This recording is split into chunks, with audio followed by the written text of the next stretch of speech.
કૃષ્ણ. હું તમારી વાલી દીકરી આરજી કાનાબાર. હમણાં થોડા સમય પહેલા મેં રવિ પૂર્તિનો એક આર્ટિકલ વાંચેલો, સ્પેક્ટ્રોમીટર. એના લેખક શ્રી હતા શ્રી જય વસાવડા સાહેબ. એમાં અમારે તમને આજે ટૂંકમાં પ્રસંગ કહેવો છે.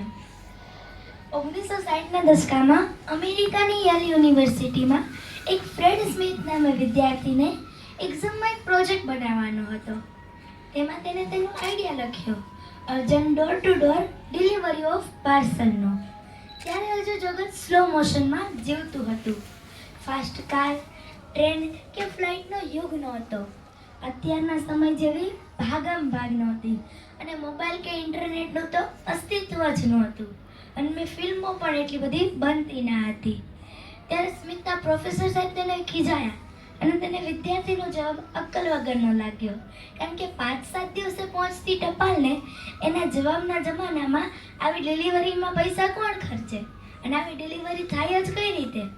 એમ માનીને સ્મિથની એન્સર શિફ્ટમાં અવ્યવહારુ, ખર્ચાળ, ફાલતુ વગેરે એવા અસંભવ રિમાર્ક્સ મૂક્યા અને ખીજાઈને સીથી પણ તેમને માઇનસ ગ્રેડ આપ્યો.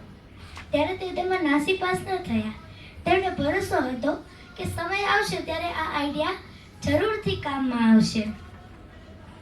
આપણે પણ આ ખૂબ જ તેમણે તેમાંથી પ્રેરણા મેળવી અને આપણા માટે ખૂબ જ અગત્યની વાત છે. આપણે પણ નાસીપાસ થયા હોય કે સાચે જ ન આવડ્યું હોય કે ભૂલ થઈ હોય તો તે તમને પછાડી નથી દેતી, પછાડી દે છે તેના પરનું વર્તન. જેમ કે તમે કોઈ બિઝનેસ સ્ટાર્ટઅપ કરવાના હોય અને તમને નિષ્ફળતા મળે ત્યારે તમે હારી નથી જતા. તમારો વિચાર, તમારા નેગેટિવ વિચાર તમને હરાવી દે છે. એટલે અખૂટ ધીરજ રાખીને આપણે તકને તાકાતમાં બદલી નાખીએ. એટલે સ્મિથના પ્રોફેસર સાહેબને આજે કોઈ નથી જાણતું, પણ તેમની કડક ટીકા છતાં પણ 1971માં આર્કાન્સા સ્ટેટ ખાતે ફેડરલ એક્સપ્રેસ ફાસ્ટ ડિલિવરીની યોજના કરી હતી અને તેનું નામ છે ફેડેક્સ.